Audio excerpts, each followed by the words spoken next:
एक बार श्रीमद् भागवत कथा सुनते समय गुरुदेव के मुख से एक कथा सुनी, वो आपके लिए यहाँ पर सुना रहा हूँ। ये कथा सुनकर आपके हृदय में भगवान के लिए प्रेम जरूर जागेगा। एक बार की बात है, एक संत जंगल में कुटिया बनाकर रहते थे और भगवान श्री कृष्ण का भजन करते थे। संत को यकीन था कि एक ना एक दिन मेरे भगवान श्री कृष्ण मुझे साक्षात दर्शन जरूर देंगे।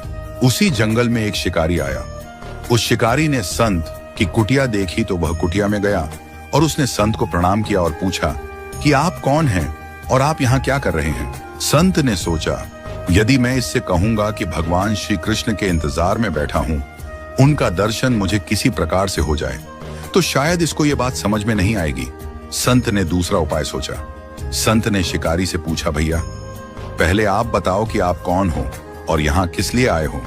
उसने कहा कि मैं एक शिकारी हूं और यहाँ शिकार के लिए आया हूं। संत ने तुरंत उसी की भाषा में कहा, मैं भी एक शिकारी हूं और अपने शिकार के लिए यहाँ आया हूं। शिकार ने पूछा, अच्छा संत जी, आप ये बताइए आपका शिकार दिखता कैसा है, आपके शिकार का नाम क्या है, हो सकता है कि मैं आपकी मदद कर दूं। संत ने सोचा इसे कैसे बताऊं। फिर भी संत कहते हैं, मेरे शिकार का नाम कृष्ण है, वो दिखने में बहुत ही सुंदर है, सांवरा सलोना है, उसके सिर पर मोर मुकुट है, हाथों में बंसी है। ऐसा कहकर संत जी रोने लगे। शिकारी बोला, बाबा रोते क्यों हो, मैं आपके शिकार को जब तक न पकड़ लूं तब तक पानी भी नहीं पीऊंगा और आपके पास नहीं आऊंगा।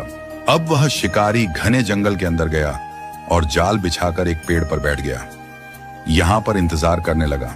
भूखा प्यासा बैठा हुआ है।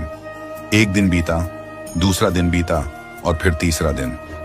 भूखे प्यासे शिकारी को नींद भी आने लगी। बांके बिहारी को उस शिकारी पर दया आ गई। भगवान उसके भाव पर रींझ गए। भगवान मंद मंद स्वर से बांसुरी बजाते आए और उस जाल में खुद फंस गए। जैसे ही शिकारी को फंसे हुए शिकार का अनुभव हुआ तो तुरंत नींद से उठा और उस सांवरे भगवान को देखा। जैसा संत ने बताया था उनका रूप हूबहू वैसा ही था।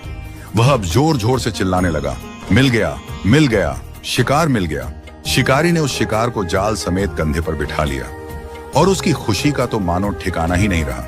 शिकारी खुशी में झूमता और कहता हुआ जा रहा था कि आज 3 दिन के बाद मिले हो, खूब भूखा प्यासा रखा, अब तुम्हें मैं छोड़ने वाला नहीं हूं। शिकारी धीरे धीरे कुटिया की ओर बढ़ रहा था। जैसे ही संत की कुटिया आई तो शिकारी ने आवाज लगाई, बाबा बाबा। शिकारी ने कहा, आपका शिकार लाया हूं, मुश्किल से मिले हैं। संत के आज होश उड़ गए।